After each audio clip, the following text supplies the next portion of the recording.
Bon Théo, merci beaucoup d'avoir accepté cette interview. Merci à toi. C'est d'autant plus un honneur que tu n'en fais pas souvent du tout. Donc du coup, c'est vraiment un plaisir, sache-le. Pas de souci. Voilà, je voulais le dire. On est ici au Uptown Studio, un des studios de Bruxelles qui a accueilli voilà, les plus grands artistes, au moins de la scène urbaine en Belgique. Et voilà, j'aurais pensé en tout cas que ça t'aurait fait plaisir Ça me fait plaisir. d'être ici. Donc voilà, c'est très cool. Je voulais d'abord simplement, avant d'aborder justement et découvrir un petit peu ton parcours, qui est un parcours un peu particulier et surtout très spécial, euh, parler justement de quand tu le regardes, ce parcours, quand tu fais un petit peu le bilan, maintenant, bon, tu n'as que 25 ans, tu vois, mais tu as parcouru énormément de choses, tu as fait énormément de choses en très peu d'années en fait. Euh, c'est quoi la première chose qui te vient à l'esprit quand tu penses à ton parcours? Je pense que c'est ce parcours, comme tu dis, un peu atypique qui fait que le joueur est l'homme que je suis aujourd'hui, tout simplement. Il y a eu des hauts et des bas et c'est un coffre que tu prends dans ta vie d'homme, dans ta vie de footballeur. Donc je suis content d'être passé par, comme je dis, des hauts et des bas. Mhm. Ouais, ouais, c'est ça. T'apprends à mieux gérer justement les moments difficiles. Ouais, c'est clair. Quand tu quittes la Belgique étant si jeune et que tu te retrouves dans un pays, par exemple, où bon, il y en a plein qui le font, hein, mais quand tu te retrouves dans un pays dans lequel tu parles pas la langue, ça se passe bien, après ça se passe moins bien, après tu pars dans un autre endroit encore en dernière minute, ça se passe pas bien. Si mentalement t'es pas fort, je pense que tu peux couler. Mhm. Ouais. Il y a l'académie Jean-Marc Guillou j'ai envie de dire, ça te colle extrêmement bien puisque tu y as été pendant quelques années. Euh, j'ai entendu parler d'un test éventuellement que tu avais fait à Manchester City Mhm. et puis tu as décidé directement de tenter ta chance en fait en équipe première par la suite Ouais, plutôt que de rester à City. ouais, c'était ça. J'étais jeune à l'époque, je venais d'avoir 17 ans, je pense. Et voilà, mon objectif après l'académie, c'était toujours de jouer dans une équipe première. Donc, après avoir fait le test là-bas, j'ai reçu la possibilité à Zult et je me suis dit, c'est en équipe première, je suis jeune, donc j'ai pas, j'ai pas trop regardé en arrière. Mhm. Qu'est-ce qui te motive, toi, en tant que footballeur? Qu'est-ce qui te donne envie de te lever tous les matins pour aller t'entraîner, etc. Parce qu'on ne le dit pas assez souvent, mais c'est un métier super compliqué, quoi. Quand Oui, même, c'est dur. c'est clair. Bah, je dirais un peu comme tout le monde. Moi, la seule chose qui me motive le matin, déjà, c'est l'amour du football parce que je pense que tu peux pas jouer au foot si tu n'aimes pas le football. Et après, je le fais pour ma famille, comme beaucoup de gens. Mhm, mhm. Justement, par rapport à cette motivation-là, la conséquence de ça, c'est la confiance en soi. Toi, tu es quelqu'un qui n'a pas peur de montrer cette confiance en toi. Est-ce que tu penses que parfois ça t'a joué des tours ou pas? Je me suis jamais vraiment posé la question parce que j'ai pas envie d'être comme on veut que je sois Mhm, ou moi je suis moi-même et j'ai mes qualités, j'ai mes défauts. Et voilà, je pense que j'ai toujours dit que si tu étais un bon joueur, t'as pas besoin de t'en cacher. mhm, Donc c'est pas de l'arrogance. Je pense que c'est plus comme tu dis de la confiance en soi. Et voilà, c'est clair que ça peut peut-être pour certaines personnes euh, porter préjudice, mais encore une fois, quand tu fais ton travail sur le terrain, au final, on est là pour ça, on est là pour faire son travail sur le terrain. On s'en fout d'être aimé ou de pas d'être aimé. mhm, c'est clair. Et il y a une phrase aussi que j'ai envie de te dire. Je ne sais pas si tu vas savoir qui a dit cette phrase, mais ce sera à toi de la deviner. Euh, Tout simplement, ai-je déjà vu un joueur plus fort dans le championnat belge? Non, je ne pense pas. Qui a dit ça? C'est pas moi en tout cas. Ben si, justement, c'est toi. Non, non, non, non. Eh ben, c'est quoi? Corrige-le alors. Ben, je l'ai déjà corrigé, mais apparemment, ils ont pas bien écrit. J'avais dit dans l'interview, c'était je pense, que c'était avec la DH. J'avais dit que j'avais jamais vu un joueur avec mon style de jeu. C'est tout ce que j'ai dit, avec mon style de jeu dans le championnat belge. Et eux, Mhm, ça les arrangeait sûrement bien de dire que transformé en disant je n'ai pas vu plus fort que moi, mais c'est pas vrai. Je me permettrai pas, même si c'était la vérité ou que c'est pas la vérité, je me permettrai jamais de dire ça parce mhm. qu'on n'est pas là on n'est pas là pour ça. Oui, ben après, dans ce cas-là, on doit quand même s'interroger sur une chronique qui était parue justement dans le même journal, qui dit oui, en fait, Théo il s'est fermé, Théo il veut plus parler, donc ça lui joue des tours. Bah écoutez, moi, voilà, je suis quelqu'un malheureusement qui dit toujours ce qu'il pense et c'est pas toujours bon. Mais je sais quand même ce que je dois dire. Ça fait 8 ans maintenant ou plus ou moins que je suis professionnel, donc je sais plus ou moins comment ça se passe. Il y a des choses à dire, il y a des choses à pas dire, et des choses comme ça. Même si c'était la vérité, je me serais jamais permis de dire ça, quoi. Et tu penses que toi, justement, ton caractère par rapport à ce qu'on aime en Belgique, la Belgique du football, et on le sait, les joueurs qui sont, entre guillemets, plus aimés que d'autres par rapport à tout un travail qui a été fait aussi par les médias, etc. Est-ce que tu penses avoir souffert de ça ou pas du tout? Tu penses que c'est aussi une espèce de conséquence de faits qui sont arrivés comme ça? Non, ben, on va pas se mentir. Je sais bien que je suis pas le joueur le plus apprécié en Belgique. Je parle pas au niveau de mes qualités. Après, il y en a peut-être qui m'apprécient pas, ils ont tout à fait le droit, mais c'est clair que peut-être que le fait que je dise trop ce que je pense ou parfois que je fasse des choses qui déplaisent à d'autres, Mhm. en tout cas aux gens, aux personnes en Belgique, ça m'a peut-être joué des tours, mais comme j'ai dit, l'essentiel pour moi, le plus important au final, c'est le football. Et quand tu Ouais. fais ton travail sur le terrain, on peut t'aimer ou ne pas t'aimer. L'essentiel, c'est que tu sois performant. Toi, c'est une force hein, aussi que tu as, le fait d'être hors de la norme, d'être un petit peu hors norme, parce que c'est comme ça qu'on t'a mis en fait. Moi, je dis ça parce que voilà, c'est tout ce que je lis. Je n'ai pas, encore une fois, je n'ai pas l'occasion de te connaître personnellement, mais c'est certain que quand on parle de Théo, c'est oui, le un petit canard, etc. Il y a même des observateurs qui en viennent à te dire oui, que tu es quelqu'un de provocateur. Moi, j'ai quelqu'un en face de moi qui m'a pas l'air très provocateur, il m'a l'air plutôt sain, à l'aise et sans souci. Ça vient d'où tout ça? Je sais pas. Mais c'est comme je t'ai dit, bah, Habib me connaît, mon meilleur ami qui est là aussi me connaissent. Les gens peut-être qui ne me connaissent pas peuvent avoir une image de moi qui n'est pas vraie, mais comme j'ai dit, par exemple, un bête exemple, Genk, c'est quand même un club, un des meilleurs clubs en Belgique. Bien sûr. Je dirais top 3, peut-être je me trompe, mais c'est quand même un des meilleurs clubs en Belgique. Si j'étais un vilain petit canard ou si j'étais un si mauvais, tu penses vraiment je ferais partie du Capitana, par un exemple? Si Genk estimait que j'étais un bon joueur, mais que j'étais un élément négatif ou pas positif pour l'équipe, tu penses qu'il me mettrait vraiment capitaine? Tu vois, donc je pense que c'est plus, ça, je sais pas ça vient d'où, mais c'est plus, ça arrange la presse de dire des choses sur moi qui ne sont pas vraies. Et j'ai eu beaucoup de personnes dans ton cas qui m'ont dit, je suis étonné parce que je pensais, j'avais certaines appréhensions sur toi. Et quand j'ai appris à te connaître, c'est l'opposé, Ouais, tu ouais. vois. Mais moi, je suis pas, moi, j'ai signé à Genk pour performer. J'ai pas signé à Genk pour me battre avec la presse ou prouver que je suis quelqu'un de. Non, ça m'intéresse pas. Si une personne veut penser que je suis bah, pas bien ou tout ce que tu veux, Mhm. qu'est-ce que tu veux que ça me fasse? Ouais, c'est clair. Après, moi, ce qui m'étonne, c'est qu'on épingle toujours tout, tu vois. Tu arrives, bon, tu es content d'avoir gagné une coupe de Belgique. Euh, Grand bien te fasse, d'ailleurs, félicitations pour ça. Merci. Mais pourquoi souligner par la suite que tu as dit de certains journalistes qui étaient deux, trois enfoirés enfin, il y a des choses que je ne comprends pas bien dans la mise en avant. Est-ce que toi, quand tu as vu cette news-là, que tu as vu que les gens avaient épinglé le fait que tu étais arrivé avec un cigare et tout, qu'est-ce que tu t'es dit en premier? Bah, je le savais. Je le savais. Pour parler de ça, déjà, je fume pas. C'est peut-être le premier cigare ou le deuxième cigare dans toute ma vie que. Et c'était vraiment juste après une victoire parce qu'on voulait célébrer. Il y en a qui ont bu du champagne. Moi, je bois pas d'alcool, donc j'ai fumé un cigare. Et encore, c'est même pas fumé, c'est crapoter comme on dit.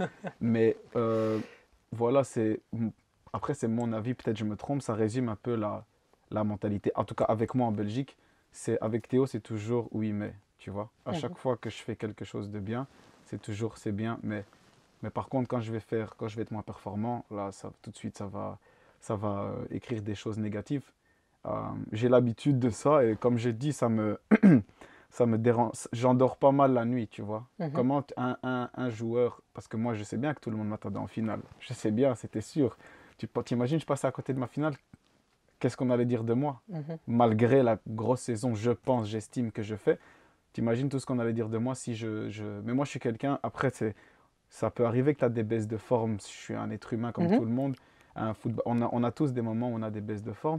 Mais au lieu de saluer la victoire, tu dois toujours aller chercher le négatif. Et c'est ça que je trouve assez dommage en Belgique. Parce que, comme je l'ai déjà dit, j'ai jamais eu aussi peu de considération à l'étranger. J'ai quand même joué plusieurs années, je pense 4 ans à l'étranger. Mhm. J'ai jamais eu la moitié de ce qui se passe ici, même le quart. Donc, je trouve ça dommage dans ton propre pays de toujours être, on veut toujours te rabaisser indirectement, tu vois. Alors que moi, à la base, je viens juste ici pour jouer au football. J'ai mon caractère, ça plaît à certains, ça plaît pas à d'autres, Mhm. mais ça n'empêche pas le fait qu'on est là pour le football, on n'est pas là pour aimer la personne. C'est intéressant que tu parles de ça parce que on parle évidemment ici de ton parcours. Euh, Il y a une période où, que toi-même, quand j'ai été fouillé, j'ai été lire, etc., tu estimes être un choix immature, c'est le prêt à Trabzonspor. Euh, Ça s'est passé comment? Est-ce que tu peux nous raconter un petit peu ce choix et pourquoi est-ce que tu as fait ce choix-là? Il y avait que Trabzonspor qui se voulait à ce moment-là? Non, il n'y avait pas Trabzonspor, mais c'est clair que comme je t'ai dit, j'étais vraiment, à l'époque, bon, pas vraiment, j'étais assez immature, il y avait des choses que j'acceptais pas à Celta Vigo, parce que je tenais que ce club, et je le tiens toujours d'ailleurs à cœur, parce que c'est quand même un club qui m'a aussi développé à 19 ans, j'étais titulaire au Celta Vigo, c'est pas le Barça, mais c'est pas chaque jeune à 19 ans qui peut être titulaire. Après, il y avait des prestations qu'on peut apprécier ou pas, mais le Mhm. fait est que j'étais titulaire, et ça m'a fait mal, on va dire, quand j'ai commencé à être moins performant, les commentaires de certaines personnes que j'appréciais, ou même des supporters que je portais dans mon cœur. Donc je voulais absolument partir et en gros, je voulais plus rien savoir à ce moment-là. Et il y avait plusieurs clubs qui se sont présentés. Et je me rappelle le jour où Trabzon est arrivé, moi j'ai dit hors de question. Mais après, c'était un projet, c'était pas un projet. J'allais pas rester là-bas 5 ans. Si j'allais, c'était pour maximum un an en prêt. Ils avaient un projet intéressant parce qu'ils voulaient jouer le titre. C'était leur 50e anniversaire, je pense, je suis plus sûr. Mhm. Et donc je me suis dit, voilà, j'avais des garanties de temps de jeu, même si au final j'en ai pas eu. Ouais, c'est Je me clair. suis dit, pourquoi pas, je venais d'avoir 21 ans à l'époque. Et après, voilà, il s'est passé ce qui s'est passé. Donc, mais comme j'ai dit, c'est ça qui permet aussi de prendre en maturité et en expérience. Et il y a d'autres moments aussi qui t'ont permis de prendre en maturité, en expérience. C'est le moment où, à Genk, c'est assez difficile après ton transfert. Tu as une longue blessure, si ma mémoire est bonne. Et en même temps, ça se joint à des petits soucis privés, etc. Euh, à ce moment-là, on parlait tout à l'heure de motivation. Tu vas chercher quelle énergie en toi pour ressortir et arriver où tu en es aujourd'hui, c'est-à-dire clairement à ton apogée. Enfin, peut-être pas à ton apogée, mais tu es au top, quoi. Euh, mais je pense que c'est, comme je dis, j'ai une grande famille derrière moi. Donc, je- j'ai eu des soucis privés que je ne vais pas commencer à étaler, mais c'est clair que Habib est au courant, j'ai eu une période, en plus de ma blessure, qui était insupportable pour un père de famille, si on peut dire ça. Mhm. Et, mais voilà, je suis quelqu'un, encore une fois, je pense que tu le sais, je suis croyant, mais j'ai aussi une grande famille derrière. Donc, si je nourris pas ma famille, c'est pas le voisin qui va le faire. Donc, j'avais pas le choix, en fait. Euh, Malgré tous les hauts et les bas qu'il y a eu dans ma carrière, après, on peut l'appeler comme on veut, mais moi, dans mon cœur, j'ai toujours su que j'allais réussir parce que, de un, j'ai pas le choix, et de deux, je me suis toujours senti privilégié ou protégé par Dieu. Mhm. Et c'est aussi, comme je dis, dans les moments difficiles qu'il faut aussi lever la tête parce que aujourd'hui, on est là, on parle, mais si demain j'avais marqué un but, tu m'aurais pas appelé. Tu vois ce que je veux dire? Bien sûr. Comme un autre journaliste m'aurait pas appelé ou on parlerait pas de moi chez les Diables Rouges ou tout ce que tu veux. Donc je pense que c'est aussi une force de caractère et c'est important dans la vie pour un homme. Je pense que c'est important. Justement, il y a une autre phrase sur laquelle peut-être tu pourras corriger ou pas, que j'ai entendue, en tout cas que j'ai lue te concernant, et c'est important aussi que tu puisses dire si c'était vrai ou pas, euh, qui dit: Avec la tête que j'ai, mon look, mon caractère entier et mon style, qui n'est pas des plus simples, je savais qu'on n'allait pas me rater, je dois toujours faire 2 fois plus que les autres pour être jugé à ma juste valeur. Ouais, je suis d'accord avec ça. C'est toi, Mhm. ça c'est bon, ça tu l'acceptes cette phrase. Ouais. Euh, Est-ce que justement, à la longue, c'est pas fatigant de toujours faire 2 fois plus que les autres? Non, parce qu'après, ça devient un état d'esprit. Donc, c'est un bagage que tu portes dans le futur. Voilà, on va pas commencer à parler de couleur de peau, mais ceux qui sont dans cette salle savent très bien que nous, on doit toujours faire plus que les autres euh, pour, euh, pour réussir. Et moi, je le prends comme une chose positive parce qu'après, ça devient un comportement, ça devient un état d'esprit. Mhm. Et, mais c'est vrai que ça peut être fatigant parfois de faire des efforts et c'est pas reconnu au moment même. Mais voilà, comme j'ai toujours dit, quand tu es déçu, c'est que tu attends quelque chose de quelqu'un. Et voilà, moi, ici, en Belgique, j'attends rien de personne. J'essaie juste de faire mon travail du mieux possible. Mhm. Et il y a des périodes où ça marche très bien, il y a des périodes où ça marche bien, il y a des périodes où ça marche moins bien. Ça fait partie du métier. Est-ce que ton parcours, il, il aide à comprendre un petit peu certains comportements que tu as pu avoir? Est-ce que si on comprend mieux qui tu es, bah, du coup, on peut expliquer le pourquoi, du comment, etc. Tu vois ce que je veux dire? Écoute, franchement, je sais pas. Comme je te dis, quand j'étais jeune, j'ai pris des bonnes décisions, j'ai pris des mauvaises décisions. Mhm. Mais à la finalité, parfois je me pose la question à moi-même parce que comme je dis, je suis quelqu'un qui se remet beaucoup en question. Je me pose la question à moi-même, est-ce que le fait d'être revenu en Belgique a été une bonne chose, tu vois? Parce que tu peux te dire, il était en Espagne, il était titulaire, mais et il est revenu en Belgique. Parce que Mhm. quand je me rappelle encore, quand j'étais revenu en Belgique, pour pas changer, ça me critiquait de partout. Parfois même, je suis pas quelqu'un vraiment qui lit la presse parce qu'au final, quand tu es bien, tout le monde va te dire, va aller dans ton sens, et quand t'es pas bien, on va te critiquer. Donc moi, j'aime pas trop cette mentalité-là. Euh, je me dis que quand je regarde les faits, je suis revenu en Belgique. Aujourd'hui, je suis le plus gros transfert entre les clubs. J'ai signé à Genk. Aujourd'hui, je rends ce que le club a, entre guillemets, misé sur moi. Donc, peut-être dans 6 mois, je pourrais te répondre, regarde où j'étais il y a 3 ans quand je suis revenu en Belgique et regarde où je suis aujourd'hui. Donc, que ce soit une, une bonne chose ou pas, je peux pas vraiment. Pour moi, oui, parce qu'au final, ça m'a permis d'être plus mature. Après, j'aurais pu peut-être rester au Celta, j'aurais signé dans un plus grand club que maintenant, ou Mhm. peut-être ça se serait moins bien passé. Mais ce qui est sûr, c'est que moi, je pense avoir pris une bonne décision en revenant en Belgique, parce que quand j'étais revenu en Belgique, j'étais encore très jeune, hein. Bien J'avais sûr. 21, je crois. Mhm. Je venais d'avoir 21 ans, je pense. Et, et j'en ai fait du chemin depuis là, tu vois. Donc, c'est pour ça que je dis toujours que je suis fier de mon parcours, dans le sens où c'est pas le meilleur, mais c'est un parcours qui m'a appris beaucoup de choses en tant que footballeur et aussi en tant qu'être humain. Mhm. Du coup, pour utiliser une phrase de lunatique, pas le temps pour les regrets? Il n'y a pas de regrets dans ta carrière? Non, de toute façon, comme on dit, les regrets, ça sert à quoi? Oui, c'est vrai. Ça sert à rien, C'est vrai que ça ne sert pas à avancer en tout cas. c'est clair. Il y a une personne qui t'aide à avancer dans ta vie, dans ta carrière, c'est ton papa. Mhm. J'ai déjà eu l'occasion de l'avoir au téléphone, etc. Voilà, il est très passionné quand il parle de toi. Il est à fond. Euh, En quoi il t'apporte justement un plus dans ta carrière? Il place où le booster pour te motiver Non, ou te mon père, parler? il place pas de booster. J'ai le privilège d'avoir un père très calme, avec beaucoup d'expérience. Après, il y a ma mère aussi qui est là, mais ma mère, elle s'en fout du foot. Du moment que son fils est heureux, c'est le plus important. Mhm. Mon père, c'est différent, c'est un homme, forcément, il est plus passionné par le foot, mais mon père, c'est pas vraiment quelqu'un qui. Il m'a jamais mis aucune pression, il m'a jamais. Comment dire euh, Tu sais, je me rappelle quand j'étais à Charleroi, il y avait des parents qui frappaient leur enfant après un match quand il jouait pas bien. Un exemple, c'est un souvenir d'enfant. Mon père, jamais il a levé la main sur moi après un match, ou jamais il était fâché sur moi après un match. Il m'a jamais mis aucune pression. Mais voilà, c'est clair que quand ton fils est à un tel niveau, tu veux le pousser parce que c'est ton rôle de père. Si moi demain j'ai un enfant qui joue au foot, je vais le pousser aussi, mais j'ai la chance d'avoir un père en or, Tu te, comme rap- j'ai la chance d'avoir une mère en or. Tu te rappelles d'un moment où il a été particulièrement important pour toi dans ta carrière? Euh, Une o- anecdote que tu pourrais me ouais, raconter? ouais. Quand j'étais à l'académie, pas en professionnel, mais quand j'étais à l'académie, j'ai eu des différends avec une personne là-bas qui travaille avec le coach. Mhm. Et je voulais quitter l'académie. J'avais 15 ans à l'époque et il m'a forcé à rester là-bas.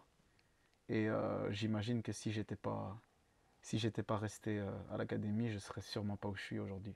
Tu te rappelles de ces mots à l'époque ou pas?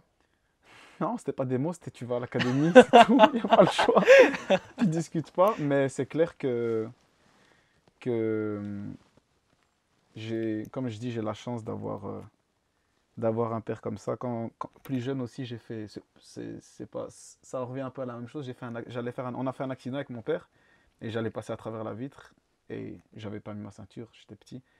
Et il a mis son bras et ma tête s'est arrêtée juste devant la vitre. Donc s'il n'avait pas mis son bras, je serais sûrement mort. Il t'a sauvé la vie. Donc il m'a sauvé la vie. C'est une très belle histoire. Ouais. Merci en tout cas de nous la raconter.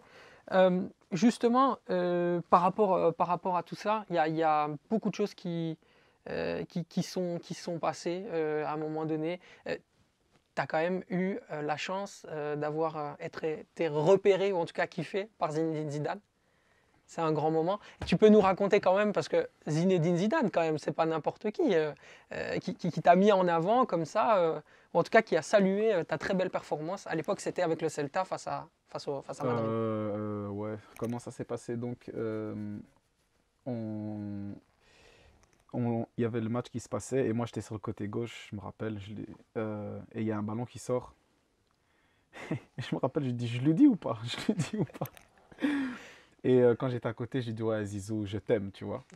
Je me rappelle. Et, et après le match, je devais partir je pense qu'on avait perdu 2-1, quelque chose comme ça. Et après le match, je devais partir en sélection, pas en A, en U21. Et le, le- les joueurs qui n'allaient pas en sélection, ils rentraient à Vigo et moi, je devais dormir à l'hôtel et prendre l'avion le lendemain matin. Mhm. Et j'étais au téléphone, je ne sais plus avec qui. Et eux, ils sont sponsors par Audi, je pense, Mhm. depuis longtemps. Et je vois une Audi qui s'arrête. Mais je faisais pas attention parce que j'étais au téléphone. Et je vois la fenêtre qui se baisse. Et je regarde comme ça et je vois un cuir chevelu. Je vois ça brille. Je dis attends, attends, attends. Et je raccroche. Et en fait, c'était Zidane. Il m'a juste dit ouais, voilà, t'as fait un super match. T'es un très bon joueur. Continue comme ça. C'est pas dans le sens où tu vas venir au Real Madrid. Mais à l'époque, j'avais 20 ans. C'était comme un ouf. Non, c'était pas que j'étais comme un ouf parce que je le savais, tu vois, mais c'est Mhm. clair que ça fait plaisir d'entendre ça venant d'une personne comme ça. Et c'est pour ça que j'ai toujours dit, après, ça ne me plaisait pas, mais comment vous voulez que je me vexe quand vous me critiquez, alors que Zidane, qui pour moi, en termes de joueur et entraîneur, c'est la qualité, tu vois, c'est Mhm. le top du top. Comment vous voulez que moi je me vexe alors qu'une personne comme ça te dit que, voilà, on te dit pas que tu es le meilleur joueur du monde, on te dit que tu as les qualités et on te dit que tu es un bon joueur. Tu vois ce que je veux dire? Mhm. Après, c'est pas un dieu, mais comment tu veux que moi je me vexe si un journaliste que je connais pas va me dire ouais Théo, j'aime pas, ou un consultant de Belgique que je connais même Qui pas. dit que tu es provocateur, quoi. Ouais, c'est ça. Je sais pas provocateur en quoi, mais c'est pour ça que je dis ça m'a jamais vraiment atteint Mhm. les commentaires des gens ici, parce qu'il y a aussi beaucoup de gens qui disent du bien de moi, hein. Il n'y a pas que, il y a pas que du négatif, il y a beaucoup de gens qui disent du bien de moi. Et, mais c'est clair que, comme je dis, j'ai déjà aussi en plus, c'est aussi un principe que j'ai en tant que footballeur. Des joueurs comme Cristiano Ronaldo, Lionel Messi, encore hier Neymar, sont critiqués, tu vois. Et eux, c'est des aliens. Comment moi, qui ne suis personne, je vais être fâché parce que quelqu'un me dit il n'est pas bon, tu comprends? Mhm. Alors que, par exemple, il y a des gens qui disent de Neymar qu'il n'est pas bon, qui disent de Messi qu'il n'est pas bon, qui disent de Cristiano qu'il n'est pas bon, tu vois. Mhm. Moi qui ne suis personne, comment tu veux que je me vexe? Chacun a le droit de dire ce qu'il pense, tu vois. Mhm. Après, ce que toi t'en fais, ça te regarde. Mais moi, je peux pas. Je pars du principe que je peux pas me vexer. Après, oui, ça peut ne pas te faire plaisir, mais que ça affecte sur ton comportement ou sur ta façon d'être, pas vraiment. Je suis content, enfin, je suis content. Je viens d'entendre une phrase qui me fait fort plaisir parce que, à mon avis, elle va remettre aussi pas mal de choses dans leur contexte. Tu viens de dire je ne suis personne.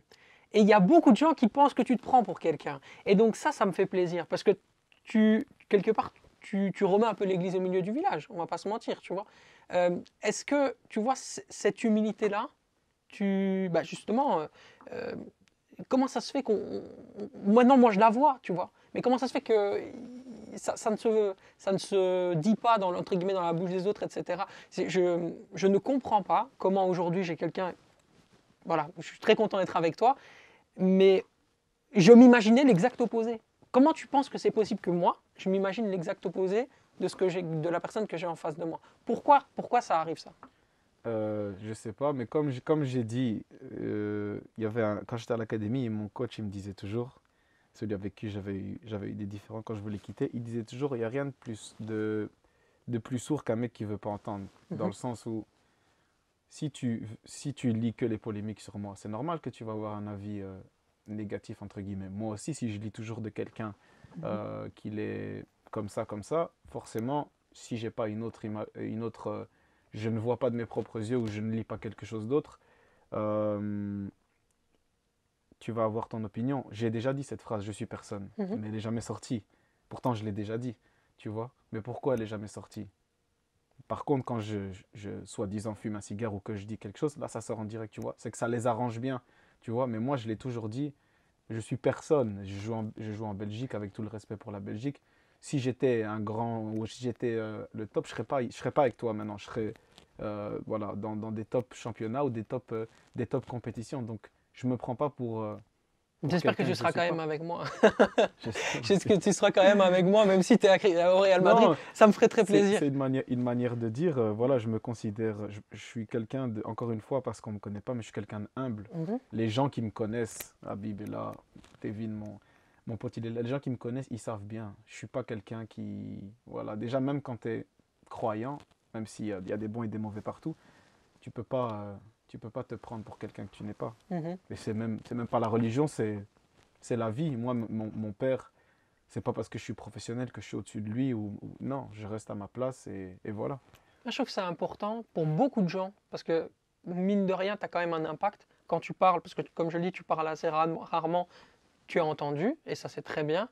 Euh, quel conseil tu pourrais donner à des jeunes ou des joueurs, par exemple, qui sont plus jeunes que toi? Peut-être même il y a des jeunes qui sont venus te parler, je ne sais pas, des, des coéquipiers ou même des joueurs dans d'autres équipes qui t'ont dit, bon, bah, Théo, comment je gère ça? Ou, ouais, frérot, il y a ça, il se passe ça, toi, tu aurais réagi comment? Ou Ben écoute, donner des conseils, en fait. j'aime pas trop le fait de donner des conseils parce que pour donner des conseils, il faut déjà que tu sois un exemple, tu vois. Mhm. Moi, je suis pas un exemple, je joue juste au football. Mhm. Moi, mes propres conseils, je les demande toujours à mon père. Mhm. Donc, mais c'est clair en tant que footballeur, si quelqu'un te demande un conseil pour réussir ou dans certaines situations, tu vas, je dirais, voilà, travailler, jamais lâcher. Parce que c'est de ma perspective, c'est comme ça que j'ai réussi. Mhm. Ça ne veut pas dire que c'est la même chose pour tout le monde. Mais les erreurs, par exemple, à ne pas refaire. Tu vois, tu as dit, ouais, certaines choses que, à cause de l'immaturité, j'ai fait, etc. Pour aider les personnes qui, justement, pourraient se retrouver face à un choix pareil, qu'est-ce que tu pourrais leur dire? Euh, Qu'est-ce que je pourrais bien leur dire? Ben, moi, par exemple, comme je t'ai dit, mes erreurs, c'était d'avoir pris des mauvaises décisions au mauvais moment. Après, j'étais jeune, donc je ne m'en veux pas parce que comment j'aurais pu avoir l'expérience d'aujourd'hui si j'étais pas passé par des moments comme ça, tu vois? Donc, Mhm. je dirais je dirais aux gens de faire ce que leur cœur et leur esprit et voilà, comment ils se sentent bien, Mhm. de prendre une décision en âme et conscience et pas réagir sur le coup de la colère ou le coup de réagir à chaud, tu vois. Mais c'est clair que il faut faire des erreurs dans la vie pour apprendre. Parce qu'au final, l'expérience, c'est pas l'âge. Regarde, aujourd'hui, j'ai une expérience incroyable, même si je ne suis pas le plus expérimenté du monde, mais c'est parce que j'ai fait des erreurs, j'ai fait des bons choix, et c'est ça qui fait que voilà, je suis la personne et le joueur que je suis aujourd'hui. Justement, c'est intéressant.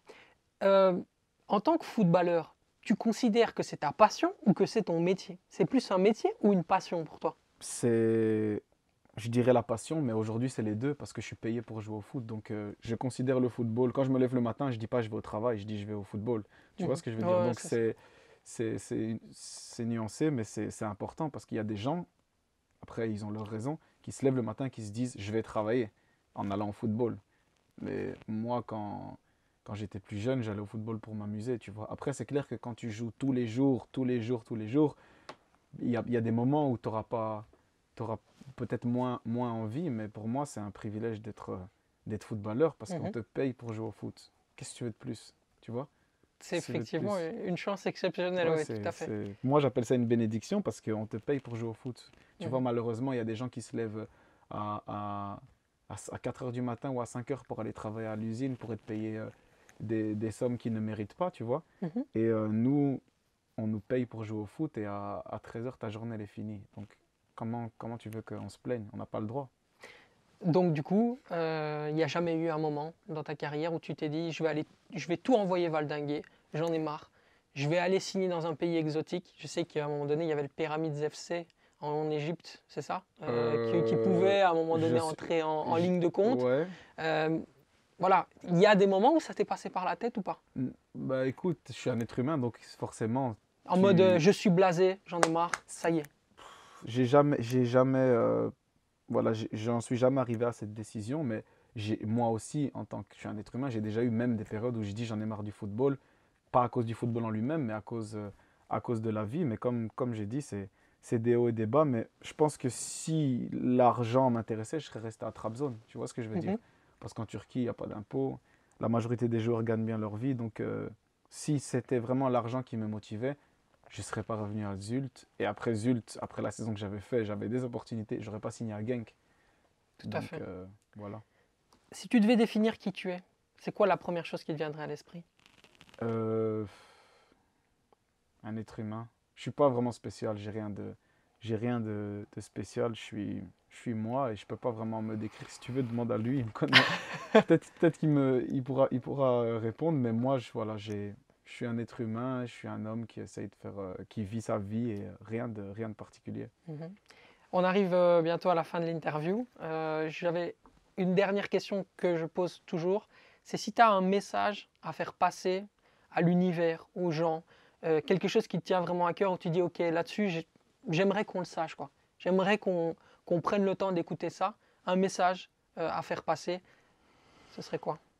J'ai pas vraiment de message à faire passer. Juste que parfois, peut-être dans la vie, on a des bas et on croit que tout est noir et en fait tu vas te rendre compte que plus tard c'est une bonne chose que cette épreuve te soit arrivée.